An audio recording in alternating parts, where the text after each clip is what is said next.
जिज्ञासु मित्रों, बहुत बहुत अभिनंदन है आपका दिव्य सृजन में। और आज जो विषय हम लेकर आए हैं वह एक प्रश्न है। उस विषय पे हम चर्चा करेंगे आज। और किसी जिज्ञासु का प्रश्न है, पता नहीं यह प्रश्न बना कैसे, उस व्यक्ति के दिमाग में कौन सी बात आ गई कि प्रश्न बन गया। प्रश्न ये है क्योंकि कई बातें क्या होती है ना कि बस प्रचलन में लाई जाती हैं, लेकिन उन बातों का आधार क्या है। प्रश्न करने वाले ने पहले उसका आधार मजबूत है या नहीं है कि बस ऐसे ही प्रश्न कर दिया। तो प्रश्न ये है कि सबका मूल ब्रह्म है, तो फिर श्राद्ध कर्म करने की क्या आवश्यकता। श्राद्ध कर्म विशेष रूप से अंत्येष्टि क्रिया को हम कहते हैं, अंतिम संस्कार जिसे हम कहते हैं। किसी दिवंगत व्यक्ति के लिए जो किया जाता है, जिसने अपने स्थूल देह का त्याग कर दिया है, उसके सम्मान में किया जाता है। उस दिवंगत व्यक्ति के लिए किया जाता है और उनके परिवार वालों के लिए किया जाता है जिसके परिवार का वो सदस्य था। तो उसके परिवार के सदस्य, उसके पुत्र, उसके भाई आदि सब मिलकर उसका श्राद्ध कर्म करते हैं। तो प्रश्न ये बनता है कि सबका मूल तो ब्रह्म है, फिर श्राद्ध करने की क्या आवश्यकता। पहली बात तो ये जो क्वेश्चन है, ये प्रश्न है, इसका फॉर्मेशन ही बड़ा विचित्र है। अगर किसी व्यक्ति को इसका उत्तर देना हो एक शब्द में, तो उसे क्या उत्तर दिया जाए? भाई, तुम प्रश्न ही अजीब कर रहे हो। जैसे कोई व्यक्ति ये बोले कि तुम तो 8 घंटे सो चुके हो, 8 घंटे की गहरी नींद में सो चुके हो, फिर तुम्हें खाना खाने की क्या आवश्यकता। क्योंकि सोने से भी तो बॉडी में एनर्जी आ ही जाती है। सोने से बॉडी में हमारी एनर्जी स्टोर होती है, तो एनर्जी आ ही जाती है। भोजन करने की क्या आवश्यकता। भोजन करना एक अपना अलग आवश्यक काम है, सोना अपना एक अलग आवश्यक काम है। तो कोई ऐसा अगर प्रश्न कर दे कि आप तो नींद तो आपने पूरी कर ही ली है, तो भोजन करने की क्या आवश्यकता। अगला बोलेगा भाई नींद पूरी हो गई है तभी तो भूख लग रही है, अगर नींद ना पूरी होती तो भूख भी ना लगती। अब बस नहा धोकर बस गर्मा गर्म भोजन ले आओ। तो प्रश्न कहां से कहां हम रिश्ते जोड़ रहे हैं कि ब्रह्म सबके मूल में ब्रह्म है, तो श्राद्ध करने की क्या आवश्यकता। कोई तुक ही नहीं बनता प्रश्न का, नो मैचिंग। ठीक है, वायुमंडल में पानी तो हर जगह है, H2O वाटर हर जगह है, तो पानी पीने की क्या आवश्यकता। पानी पीने की आवश्यकता है क्योंकि आप शरीर के बंधन में हैं। H2O वाटर मॉलिक्यूल्स, जो H2O के जो मॉलिक्यूल्स हैं, जो वाटर मॉलिक्यूल्स हैं, वो तो सब जगह पर है, वायुमंडल में चारों तरफ फैला हुआ है। तो फिर पानी पीने की क्या आवश्यकता। आपको लिक्विड फॉर्म में ही पानी क्यों चाहिए। इसलिए चाहिए क्योंकि आप शरीर के बंधन में हैं। नहीं तो आप गैसियस स्टेट में भी वाटर को रिसीव कर सकते हैं। H2O चारों तरफ तो घूम ही रहा है। H2O वेपर है चारों तरफ, हवाओं में H2O मिला हुआ है, वायु में मुख्य तत्व के रूप में है वो। तो फिर पानी पीने की जरूरत नहीं है, आप सीधा हवा से ही पानी ले लीजिए ना। क्या संभव है? नहीं संभव है, क्योंकि आप शरीर के बंधन में हैं। वैसे ही श्राद्ध कर्म करना यह कर्मकांड का विषय है। यह जो कर्मकांड, जो पंचकर्म सिद्धांत है, नित्य, निमित्त, काम्य, निषिद्ध और प्रायश्चित, तो ये निमित्त कर्म के अंदर आएगा। अगर आपके परिवार में किसी व्यक्ति की मृत्यु हो गई है, तो मृत्यु का जो विज्ञान हमारे शास्त्र कहते हैं, जो वेद हमें बतलाते हैं कि मृत्यु वास्तव में एक परिवर्तन मात्र है, कि जीवात्मा ने एक देह छोड़ा और दूसरे और आगे बढ़ गया, वो दूसरी योनि में चला गया। वो सूक्ष्म योनि में भी जा सकता है, स्थूल योनि में भी जा सकता है। तो दूसरी योनि की ओर बढ़ गया, वो दूसरे लोक की ओर बढ़ गया। वो तो जब वो दूसरे लोक की ओर बढ़ गया तो अपनी छापे पीछे छोड़कर गया है, और उसकी आसक्ति भी पीछे से हो सकती है। तो उसकी आसक्ति भी खत्म हो जाए और उसको एक सही ढंग से वैदिक और आध्यात्मिक रीति के अनुसार, अध्यात्म का ध्यान रखते हुए उस जीवात्मा को एक विदाई दी जाती है, श्रद्धापूर्वक, सम्मानपूर्वक, चाहे वो कोई भी हो, उसको एक विदाई दी जाती है। यह श्राद्ध कर्म है। तो यह कर्म सिद्धांत के अंदर आता है। क्यों करना जरूरी है? क्योंकि आपका जीवन कर्मों के बंधन में है। सबका मूल ब्रह्म है, लेकिन आपका जीवन तो कर्मों के बंधन में है ना। और जब आपका जीवन कर्मों के बंधन में है तो कर्म तो करना पड़ेगा आपको। ऐसे कर्म करने पड़ेंगे जो आपको मुक्ति की ओर ले जाएं, जो आपको सद्मार्ग पर ले जाएं, जो आपको पुण्य की ओर ले जाएं। तो श्राद्ध कर्म करना भी एक पुण्य है, एक बहुत बड़ा पुण्य के अंतर्गत आएगा, कर्मकांड सिद्धांत के अंतर्गत आएगा। कर्मकांड सिद्धांत पंचकर्म सिद्धांत है। नित्य, निमित्त, काम्य, निषिद्ध और प्रायश्चित, इन कर्मों को करना, यह कर्मकांड सिद्धांत। उसके अंतर्गत, उसी के विधान पर यह श्राद्ध कर्म भी आता है, और जितने भी 16 संस्कार हमारे होते हैं वो सब उसके अंतर्गत आते हैं।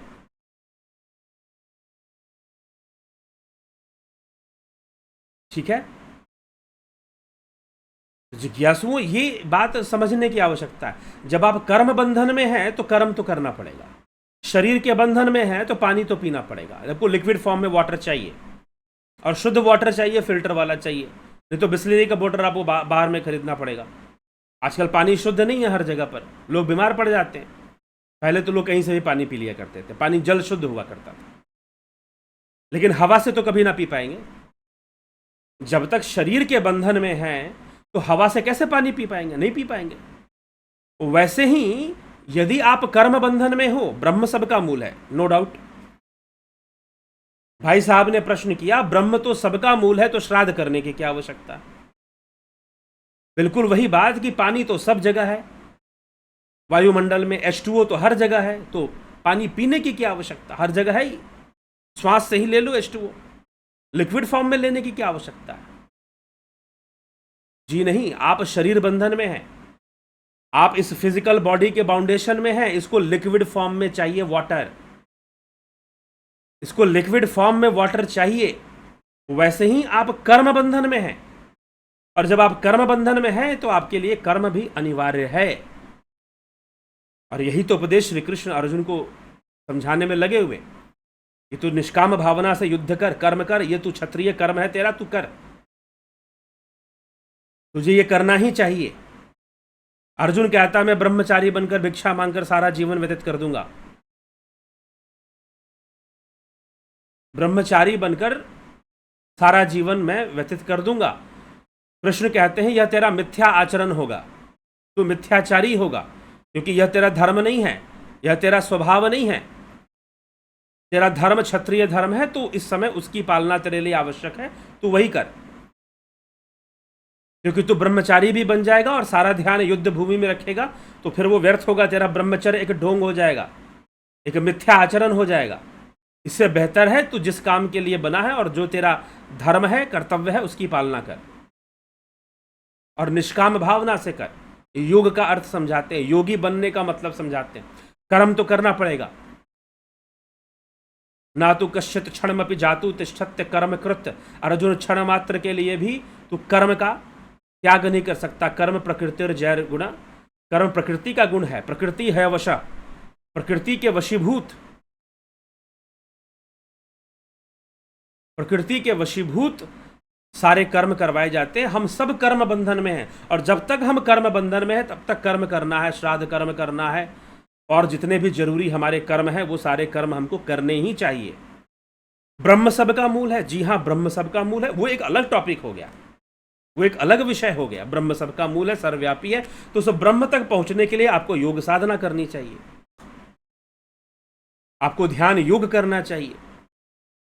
पतंजलि योग सूत्र, विवेक चूड़ामणि, शिव सूत्र, विज्ञान भैरव तंत्र, बहुत सारे ग्रंथ हैं जो हमें ध्यान योग की बातें बतलाते हैं। भगवान श्री कृष्ण स्वयं श्रीमद् भगवद गीता के 6ठे अध्याय में ध्यान योग की चर्चा करते हैं, ध्यान योग के बारे में, संयम योग के बारे में बताते हैं। तो जिज्ञासुओं, इस बात को इस तरह से समझना है, ये कोई प्रश्न ही नहीं बनता कि ब्रह्म सबका मूल है तो श्राद्ध करने की क्या आवश्यकता।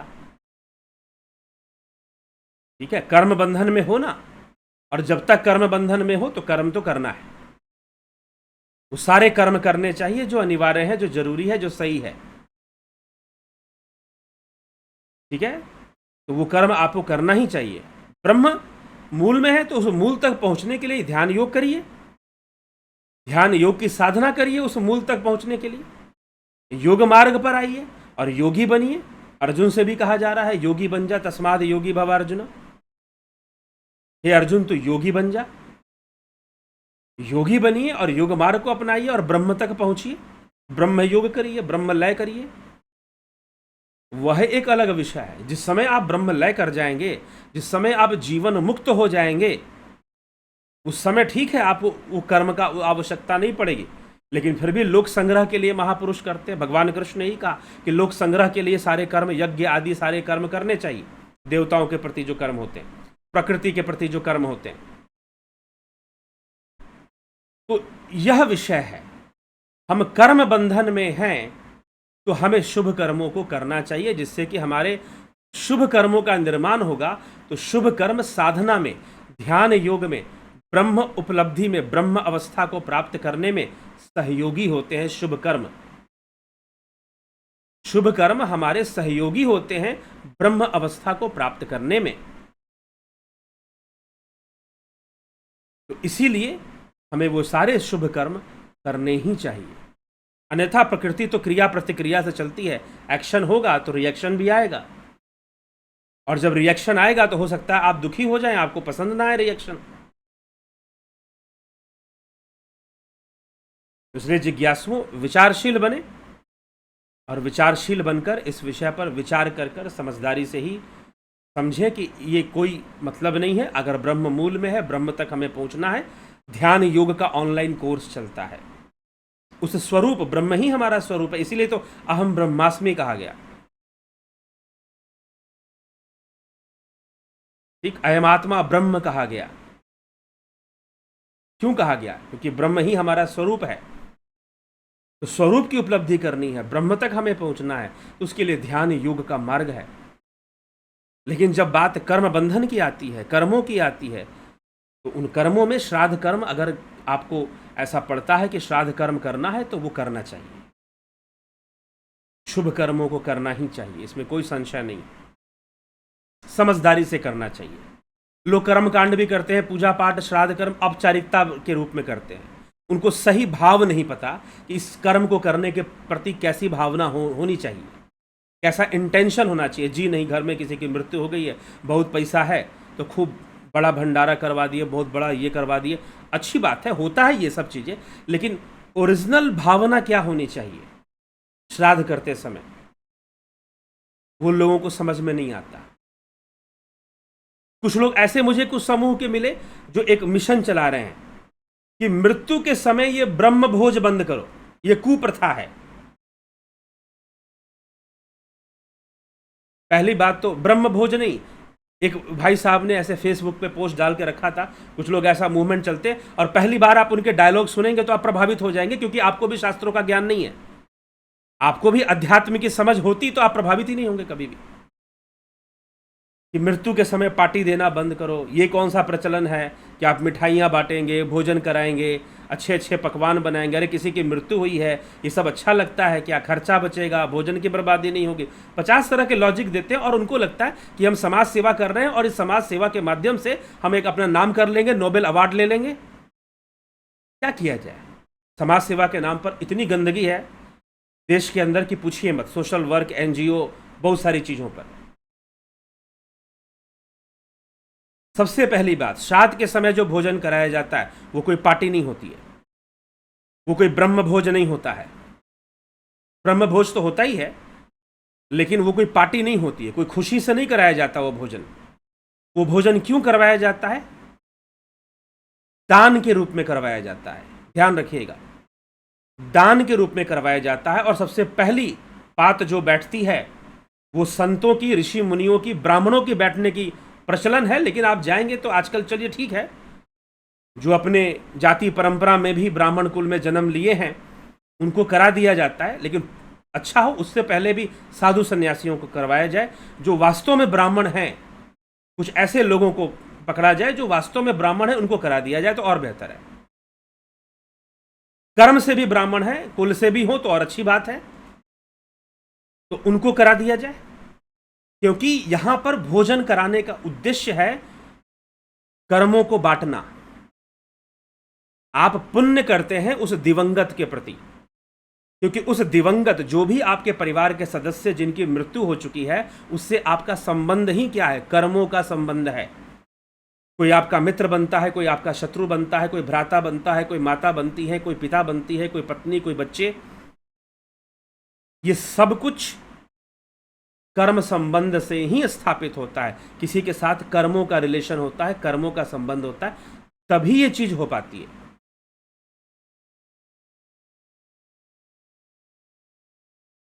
ठीक है, तो कर्म हम दान पुण्य कर कर अपना पुण्य कर्म बनाते हैं। और पुण्य कर्म, क्योंकि कर्मों का ही संबंध है, श्राद्ध कर्म मुख्य रूप से पुण्य ही बनाए जाते हैं। और वो भोजन नहीं पहुंचता, आपका पुण्य पहुंचता है, आपकी श्रद्धा पहुंचती है, इसलिए तो इसको श्राद्ध कर्म बोलते हैं। आपकी श्रद्धा पहुंचती है पूर्वजों तक।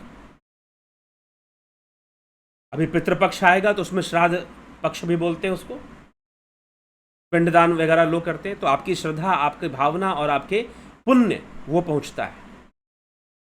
राजा सगर ने बहुत बड़ी तपस्या की अपने पूर्वजों की मुक्ति के लिए। क्यों किया? अपने पुण्य को बढ़ाया, अपनी साधना को बढ़ाया,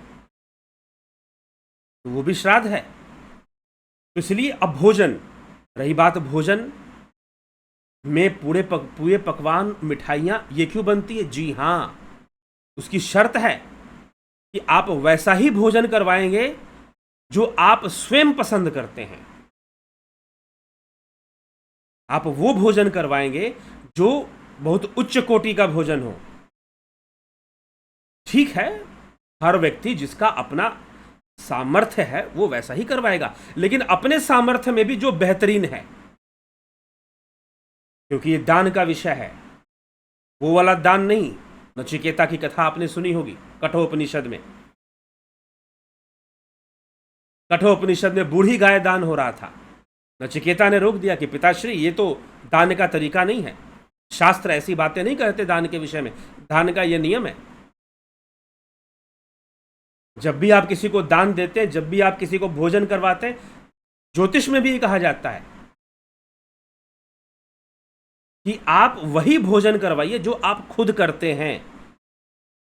अगर आप खुद पूरे पकवान और बहुत हाई लेवल का खाना खाते हैं तो आप वही खाना खिलवाइए, उसी को दान में दीजिए आप, तभी दान का लाभ होता है। तो इसीलिए उसमें भी वो नियम है। अब जिसका जैसा सामर्थ्य वो अपनी तरफ से वैसा ही भोजन करवाता है। ये एक श्राद्ध कर्म है। ये कोई पार्टी देने वाली बात नहीं कि सारे आ जाओ हम पार्टी दे रहे हैं। जी नहीं, ये कोई पार्टी नहीं किया जाता है। कभी गलत फहमी मत पालिएगा इस बात की। अगर आपको ऐसा है तो आप परिवार वाले खुद भोजन ना करें, लेकिन वो दान की एक प्रक्रिया है। वो भोजन कराना भी एक तरह का दान है, एक तरह का श्राद्ध है। उसको आप कोई पार्टी या भोज या पूरे पकवान इस तरह का वो कर कर लोगों को भ्रमित, हाँ लोग भ्रमित होंगे, क्यों होंगे? क्योंकि लोगों को नहीं पता इसके पीछे आध्यात्म क्या है, इसके पीछे कारण क्या है, वेद इसके बारे में हमारे शास्त्र क्या कहते हैं, लोगों को नहीं पता, इसलिए ये काम चलता है। तो बहुत कंफ्यूजन में मत रहिए। ये एक प्रकार का डोनेशन है, दान है। और दान क्यों है? दिस इज योर पुण्य। और वो जो पुण्य, जिसके नाम पर ये पुण्य हो रहा है, जिसकी मृत्यु हुई है उसके नाम पर ये पुण्य हो रहा है, जिसकी मृत्यु हुई है उसके नाम पर यह पुण्य हो रहा है, तो निश्चय ही यह जो पुण्य बनता है उस परिवार को भी जाता है और उस दिवंगत को भी जाता है, क्योंकि यह पुण्य उसके कारण हुआ है। तो ऐसी भावना रखकर, पुण्य की भावना रखकर, कर्मों को बांटने की भावना रखकर यह दान के रूप में यह भोजन कराया जाता है। ना कि यह किसी की मृत्यु हो गई तो हम सबको भोज करवाएंगे, जैसे शादी ब्याह में लोग करवाते हैं। कोई ऐसी भावना नहीं होती। इस सूक्ष्म विषय को ऐसे समझने की आवश्यकता है और उसी भावना से करवाने की आवश्यकता है। उसमें यह महत्व नहीं होता कि अंत्येष्टि क्रिया में जो भोज होता है कि उसमें ये कोई बोल दे कि भाई ये क्यों नहीं बनाए, वो क्यों नहीं बनाए। जी नहीं, वो ऐसा कोई भोज नहीं है, वो कोई पार्टी नहीं हो रही है। ठीक है, दान की भावना से ही खिलाना चाहिए और ग्रहणकर्ता को, खाने वाले को भी उसी भावना से ग्रहण करना चाहिए, उसी भावना से उसको ग्रहण करना चाहिए।